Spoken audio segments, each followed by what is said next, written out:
اچھا، پچھلے کئی دنوں سے میں دیکھ رہا ہوں نارمل پوسٹ آ رہی ہیں، رینڈملی لوگ انسٹاگرام پہ اپلوڈ کر رہے ہیں پوسٹ، اور ٹویٹر پہ کافی ٹویٹس بھی آ رہے ہیں اس ریکارڈنگ کہ ہمیں قربانی نہیں کرنی چاہیے. اسلام جو ہے ہیومینٹی کا درس دیتا ہے. اسلام ایسا نہیں کہتا کہ آپ قتل و غارت کر دیں.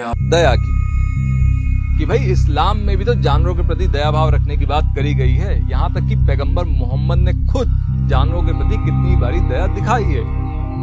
اور اس کے علاوہ جب پروٹین پہ ہم آئیں تو پروٹین کے بارے میں جو ریسرچ ہے ان کی، اس میں انہوں نے لکھا ہوا ہے کہ ہمارے پاس جو کمپلیٹ پروٹین ہے وہ صرف میٹ میں ہے، اور وہ مطلب گوشت ہو گیا ہمارے پاس، بڑا گوشت لائک بیف اور میٹ. السلام علیکم ایوری ون گائز، بہت بہت عید مبارک. اچھا، آج کی ویڈیو جو ہے وہ میں تھوڑا سا آؤٹ آف کنٹینٹ جا کے بنا رہا ہوں، جسٹ بیکاز پچھلے کئی دنوں سے میں دیکھ رہا ہوں نارمل پوسٹ آ رہی ہیں، رینڈملی لوگ انسٹاگرام پہ اپلوڈ کر رہے ہیں پوسٹ، اور ٹویٹر پہ کافی ٹویٹس بھی آ رہے ہیں اس ریکارڈنگ کہ ہمیں قربانی نہیں کرنی چاہیے. اسلام جو ہے ہیومینٹی کا درس دیتا ہے. اسلام ایسا نہیں کہتا کہ آپ قتل و غارت کر دیں، آپ جانوروں کو ذبح کریں روڈوں پہ اور خون و خون ہو، مطلب سڑکیں ساری خون و خون ہوں. اور اس کے علاوہ اسلام اس چیز کا الاؤ نہیں کرتا. اسلام نے ایسا نہیں بولا، قرآن پاک میں اور حضور پاک کی تعلیمات میں ایسا نہیں ہے کہ ہم لائک اینیملس کو اس طرح ذبح کریں اور اس کے علاوہ ان کے میٹ کو کھائیں. اور اس کے علاوہ بہت سی چیزیں قرآن پاک میں تو ایگزامپلس ملتی ہیں، اور حضور پاک کی احادیث میں ایگزامپلس ملتی ہیں کہ ہمیں جانوروں کو پالنا چاہیے، ہمیں پرندوں کے ساتھ پیار کرنا چاہیے. ان سب لائک سو کالڈ ساری باتیں چل رہی ہیں. اب میں آپ کو پوسٹ بھی دکھا دوں گا، اور اس کے علاوہ کافی پوسٹ شیئر بھی ہو چکی ہیں. دیا کی کہ بھائی اسلام میں بھی تو جانوروں کے پرتی دیا بھاؤ رکھنے کی بات کری گئی ہے. یہاں تک کہ پیغمبر محمد نے خود جانوروں کے پرتی کتنی باری دیا دکھائی ہے. اچھا، بیسکلی 2 سے 3 کویشچنز اور بھی ہوتے ہیں کہ قربانی کا جو مین تھیم ہے وہ یہ ہے کہ ہم لوگ اپنی سب سے قیمتی چیز کی قربانی کریں، ایسی چیز جو ہمیں بہت زیادہ پسند ہو، اور اس کو ہم قربان کریں اللہ تعالیٰ کی راہ میں، نہ کہ ہم جانوروں کو قربان کریں. ایسی باتیں بھی لوگ کر رہے ہیں، کافی لوگ کر رہے ہیں. ایون مسلمان جو مسلمز ہیں وہ بھی اس طرح کی پوسٹ شیئر کر رہے ہیں، اور وہ بھی اپنے دکھا رہے ہیں کہ ہمارا جو تھاٹس ہیں وہ اس سے ملے جلے ہیں کہ ہمیں قربانی نہیں کرنی چاہیے، ہمیں یہی پیسے لائک کسی اور کو دے دینے چاہیے. اب مجھے تو یہ سمجھ میں آیا تھا کہ بھئی قربانی ہوتی ہے اپنی کسی عزیز چیز کی. اور اس کے علاوہ لوگ کہتے ہیں کہ پوسٹ میں کافی پوسٹ میں یہ بھی لکھا ہوا تھا لوگوں نے کہ ہمیں فلاسفی بیہائنڈ دا سین جو یہ سارا ٹریجڈی ہوئی، لائک حضرت ابراہیم نے حضرت اسماعیل کے گلے پہ چھری مطلب چلی، اور مطلب وہ سارا جو قصہ تھا کہ حضرت ابراہیم نے حضرت اسماعیل کے گلے پہ چھری رکھی اور پھر وہ دمبا آ گیا، اور یہ سارا کچھ اس کی ٹریجڈی کو سمجھنا چاہیے ہمیں. لوگ کہتے ہیں بیسکلی ہم لوگ وہی جو واقعہ ہے ہم اس کو رپیٹ کرتے ہیں.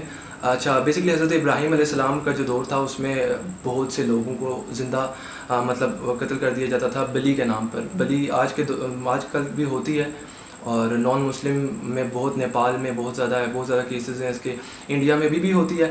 تو وہاں پہ بھی ایسے ہی تھا کہ جو وہاں پہ انسان تھے ان کی بلی چڑھا دی جاتی تھی، زندہ انسانوں کو قتل کر دیا جاتا تھا، ذبح کر دیا جاتا تھا. اور ایسے ہی ہوا ایک دن حضرت ابراہیم علیہ السلام کے خواب میں، میں شارٹ سے بتاؤں گا سب کچھ کیونکہ سب کو پتہ ہے اس بارے میں. حضرت ابراہیم علیہ السلام کو خواب آیا جس میں انہوں نے دیکھا کہ وہ حضرت اسماعیل کے گلے پہ چھری چلا رہے ہوتے ہیں. اور اس کے بعد جب وہ اگلے صبح وہ اٹھے تو انہوں نے حضرت اسماعیل کو بتایا کہ یہ میں نے خواب دیکھا ہے. تو حضرت اسماعیل نے بولا کہ میں آپ کی مدد کروں گا، اور ہمیں اللہ تعالیٰ ہمیں اس امتحان میں کامیاب کرے. جب حضرت ابراہیم نے حضرت اسماعیل سے شیئر کی ساری ٹریجڈی سب کچھ بتایا تو حضرت اسماعیل نے ایگری ہو گئے. حضرت اسماعیل کہتے ہیں کہ ٹھیک ہے، آپ مجھے صحرا میں لے جائیے، اور جس طرح کا آپ نے خواب دیکھا ہے وہ ہم پورا کرتے ہیں، اللہ تعالیٰ کا جو امتحان ہے وہ ہم پورا کریں گے. تو وہی اگلے صبح جب وہ ایک صحرا میں گئے اور ان کے گلے پہ چھری رکھی، جو ہی وہ چھری چلنے لگی تو وہ جو حضرت اسماعیل سے دمبا ریپلیس ہو گیا، مطلب حضرت اسماعیل کی جگہ ایک دمبا آ گیا وہاں پر. اللہ تعالیٰ نے اس دمبے کی قربانی لی، اور اس کے بعد کافی فرامین آئے، مطلب کافی احادیث آئی، اور واقعات میں ملتا ہے کہ حضرت اللہ تعالیٰ نے بولا کہ میں نے آپ کی قربانی قبول کر دی. اب اس ساری جو واقعہ ہوا تھا، اس واقعے کے بیک پہ کیا ہمیں ملتا ہے، لیسن کیا ملتا ہے؟ اللہ تعالیٰ نے یہ بتایا کہ مجھے جو ہیومنز ہیں ان کی قربانی نہیں چاہیے. لائک یہ نان مسلمز میں ابھی بھی چل رہا ہے کہ وہاں پہ لائک انڈیا میں بھی ہے اور نیپال میں بھی اور بہت سے ممالک میں ہے کہ ان کو ابھی تک یہ نہیں پتا کہ وہ مطلب لائک چھوٹے چھوٹے بچے ہیں عورتوں کی قربانی دیتے ہیں. تو اللہ تعالیٰ نے ایک سب سے پہلی مسکنسیپشن جو تھی وہ کلیئر کی کہ مجھے